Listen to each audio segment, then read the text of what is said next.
All across the immense reaches of time and space, energy is being exchanged, transferred, released.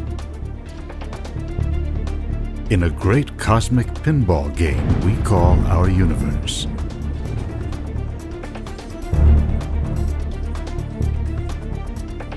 How does energy stitch the cosmos together? And how do we fit within it? We now climb the power scales of the universe. From atoms, nearly frozen to stillness, to Earth's largest explosions. From stars, colliding, exploding, to distant realms so strange and violent, they challenge our imaginations. Where will we find the most powerful objects in the universe?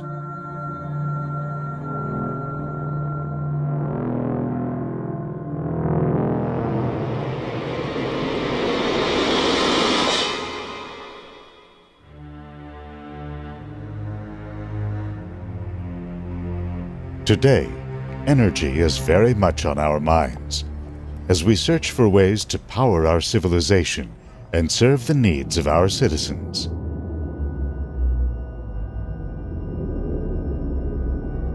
But what is energy? Where does it come from? And where do we stand within the great power streams that shape time and space?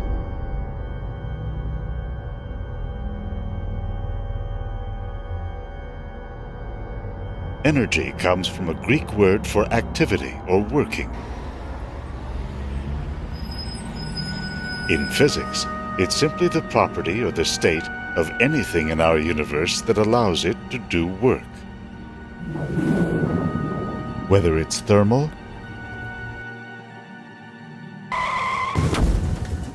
kinetic, electromagnetic, chemical, or gravitational.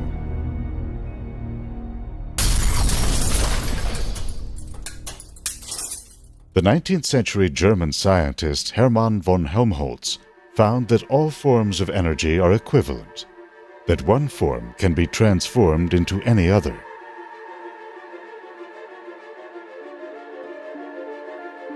The laws of physics say that in a closed system, such as our universe, energy is conserved. It may be converted, concentrated, or dissipated, but it's never lost. James Prescott Joule built an apparatus that demonstrated this principle. It had a weight that descended into water and caused a paddle to rotate. He showed that the gravitational energy lost by the weight is equivalent to heat gained by the water from friction with the paddle. That led to one of several basic energy yardsticks, called a joule. It's the amount needed to lift an apple weighing 100 grams 1 meter against the pull of Earth's gravity. In case you were wondering, it takes about 100 joules to send a tweet. So tweeted a tech from Twitter. The metabolism of an average-sized person going about their day generates about 100 joules a second, or 100 watts, the equivalent of a 100-watt light bulb. In vigorous exercise, the power output of the body goes up by a factor of 10, 1 order of magnitude, to around 1,000 joules per second, or 1,000 watts.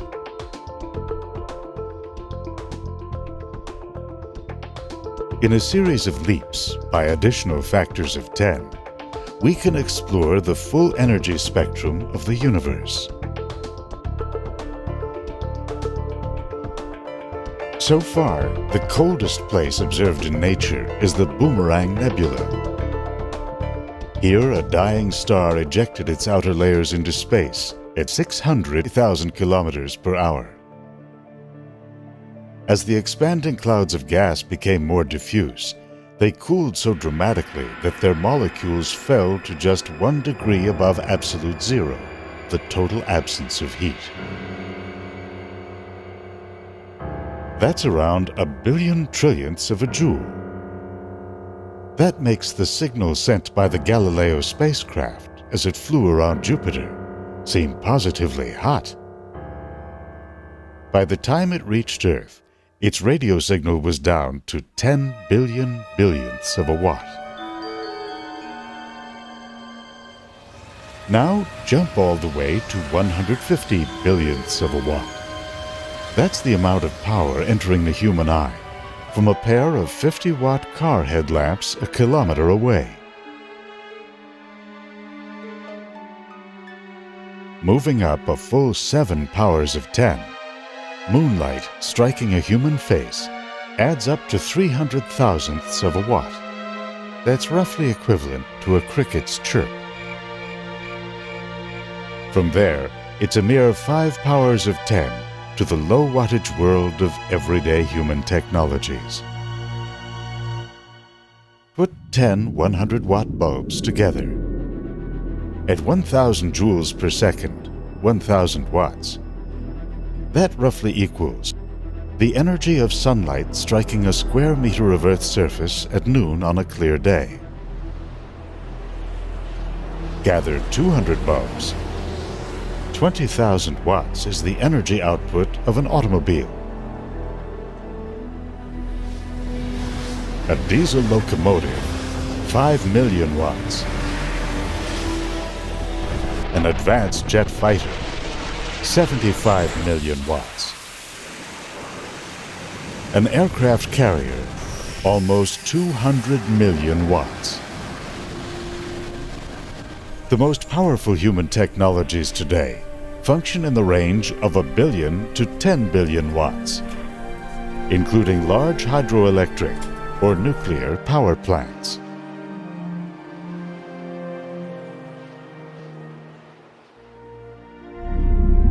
At the upper end of human technologies was the awesome first stage of a Saturn V rocket. In 5 separate engines, it consumed 15 tons of fuel per second to generate 190 billion watts of power.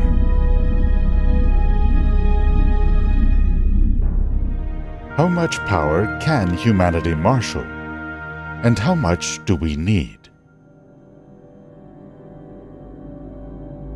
Long before the launch of the space age, visionaries began to imagine what it would take to advance into the community of galactic civilizations. In the 1960s, the Soviet scientist Nikolai Kardashev speculated that a level 1 civilization would acquire the technology needed to harness all the power available on a planet like Earth. According to one calculation, we are 0.16% of the way there.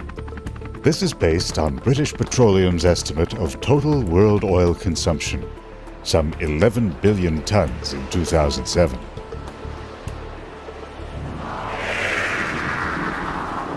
Humans today generate about 2.5 trillion watts of electrical power. How does that stack up to the power generated by planet Earth? Deep inside our planet, the radioactive decay of elements such as uranium and thorium generates 44 trillion watts of power. As this heat rises to the surface, it drives the movement of Earth's crustal plates and powers volcanoes. Remarkably, that's just a fraction of the energy released by a large hurricane in the form of rain.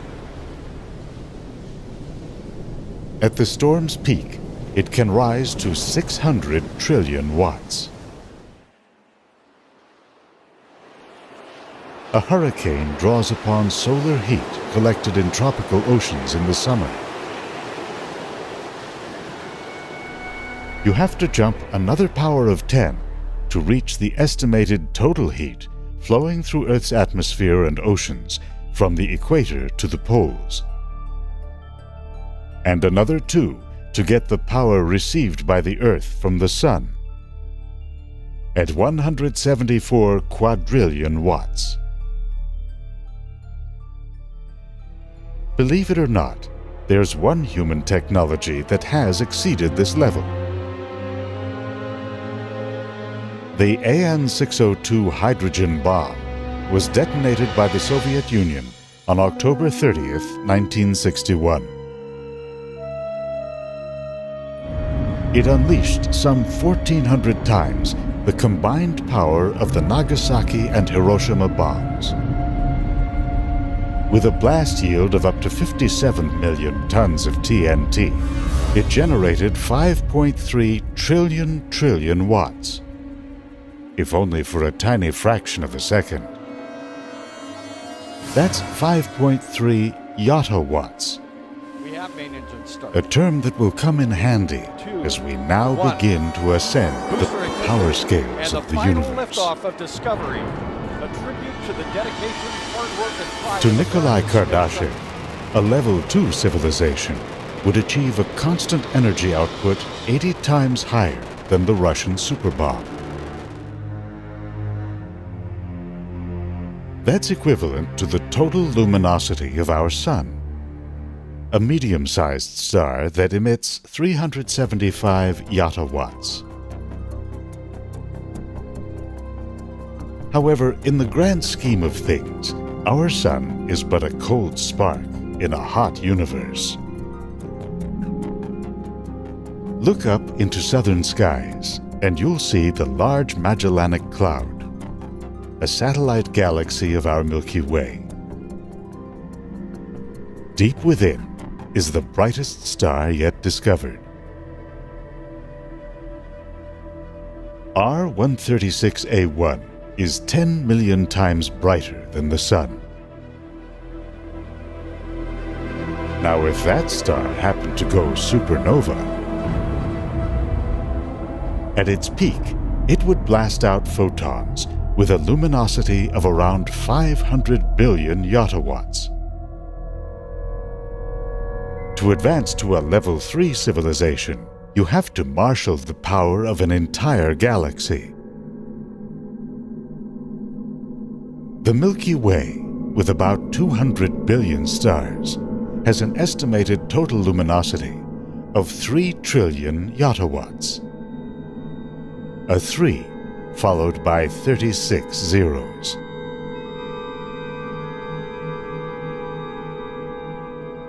The author Isaac Asimov imagined a galaxy-scale civilization in his Foundation series.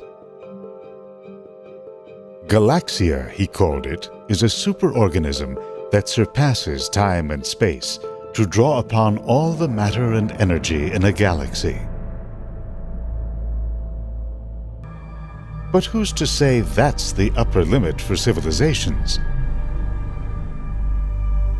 To boldly go beyond level 3, a civilization would need to marshal the power of a quasar.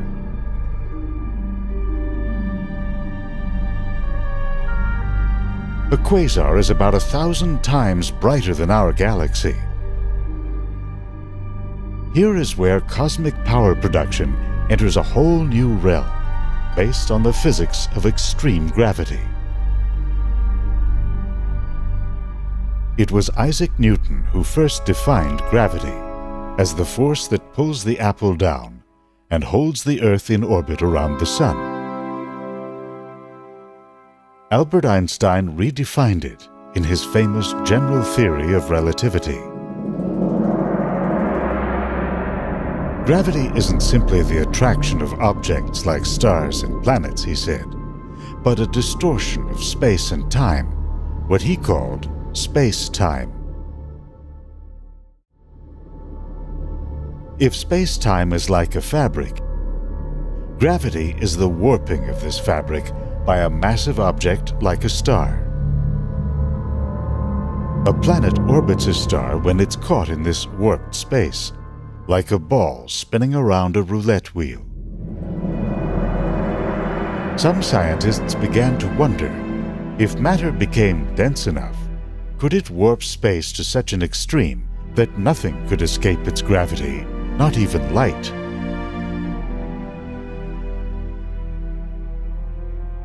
With so much power being emitted from such a small area, scientists suspected that quasars were actually being powered by black holes.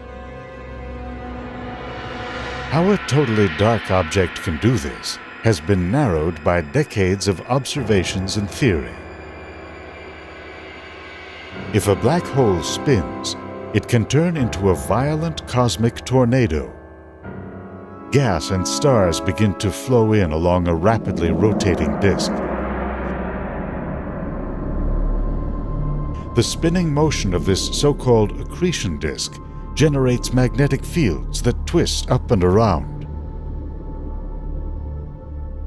These fields can channel some of the inflowing matter out into a pair of high-energy beams, or jets. Gas and dust nearby catch the brunt of this energy, growing hot and bright enough to be seen billions of light-years away. Amazingly, the power of a black hole can rise to even greater extremes at the moment of its birth.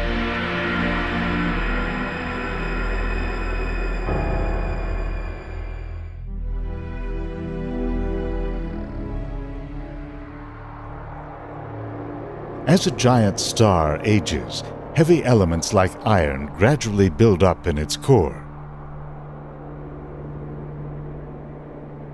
As its gravity grows more intense, the star begins to shrink until it reaches a critical threshold.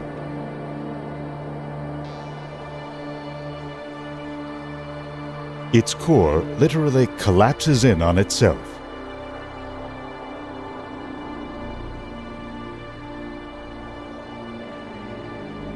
That causes the star to explode in a supernova. And now, in death, the star can unleash gravity's true fury.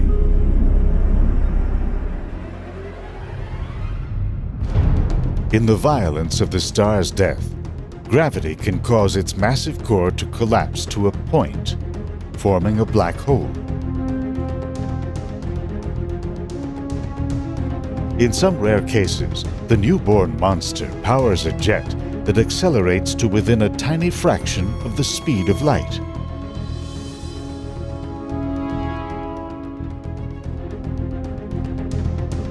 For a few minutes, these so-called gamma-ray bursts are known to be the brightest events since the Big Bang.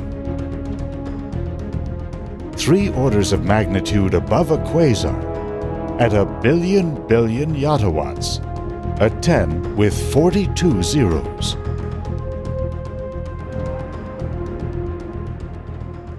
Remarkably, they are still not the most powerful events known.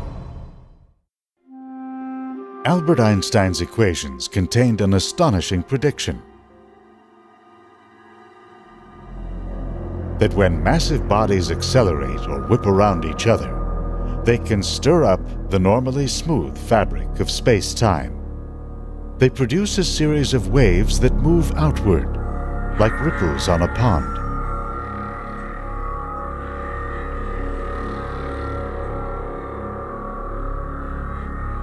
Scientists are now hoping to detect these gravitational waves and verify Einstein's prediction using precision lasers and some of the most perfect large-scale vacuums ever created.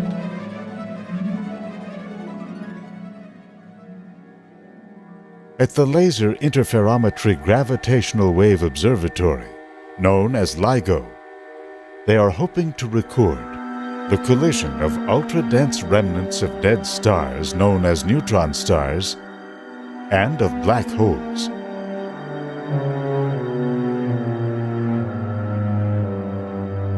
According to computer simulations, as two black holes spiral into a fateful embrace, the energy carried by each gravity wave rises 5 orders of magnitude above a gamma ray burst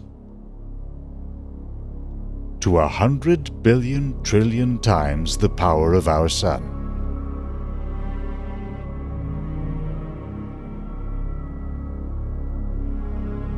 Does the collision of black holes define the known power limits of our universe? Perhaps not. As turbulent as the environment of a black hole might be, its true power may well lie deep in its core. A black hole's mass is enshrouded within a dark sphere called the event horizon. Since the 1920s, scientists have described the mathematics of the event horizon as the equivalent of a waterfall. It's the point of no return, beyond which water falls freely into the gorge. At the event horizon of a black hole, space itself falls freely in at the speed of light.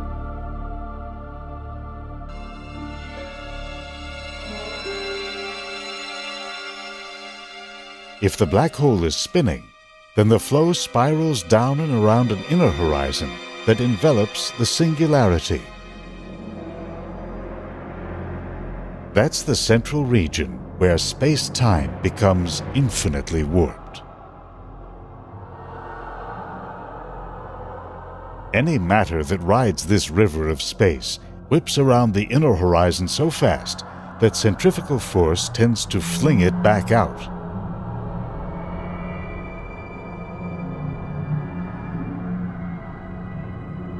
As that happens, it collides with matter that's streaming in, whipping up a ferocious cosmic storm.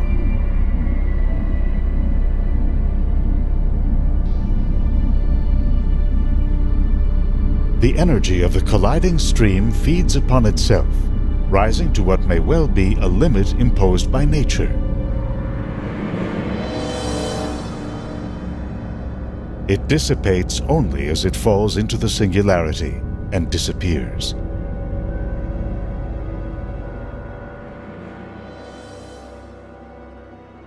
Fortunately for us, gravity walls off such energy extremes behind the event horizon, where they cannot affect the rest of the universe.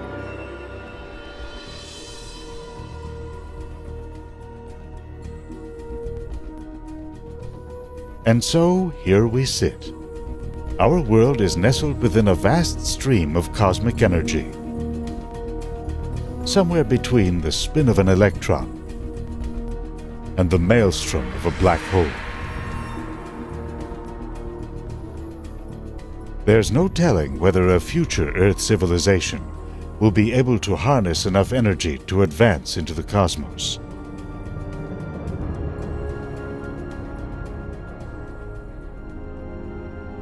For now, as we tap into the tiny morsels of power at our disposal,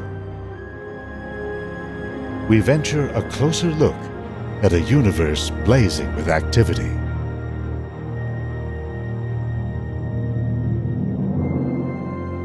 We are its product,